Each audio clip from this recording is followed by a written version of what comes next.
গত বৃহস্পতিবার আরসা থানার কাটারি পুলিশ ফাঁড়ির অন্তর্গত খুকড়ামুড়া গ্রামের অদূরে অর্জুন গাছে রক্তাক্ত দেহ উদ্ধারের ঘটনায় দুই যুবককে গ্রেপ্তার করে কাটারি ফাঁড়ির পুলিশ। জানা যায় ওই দুই যুবকের নাম শাহজাদা সৌদাগর এবং আরবাজ সৌদাগর।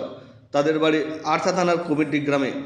জানা যায় আরসা থানার লিলুডি গ্রামের আরবাজ আনসারি নামক এক যুবকের রক্তাক্ত ক্ষতবিক্ষত দেহ অর্জুন গাছে বাঁধা অবস্থায় উদ্ধার হয়। ঘটনার তদন্ত নেমে এই দুই যুবককে গ্রেপ্তার করে কাটারি ফাঁড়ির পুলিশ শুক্রবার দিন তাদের পুরুলিয়া জেলা আদালতে তোলার পর 10 দিনের জন্য দুই যুবককে নিজেদের হেফাজতে নেয়।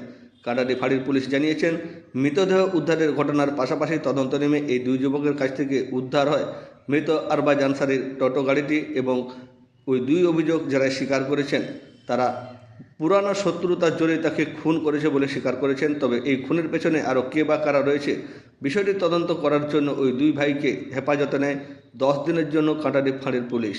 শুক্রবার দিন তাদের আদালতে তোলার পর 10 দিনের জন্য পুলিশ নিজেদের হেফাজতে নেয়।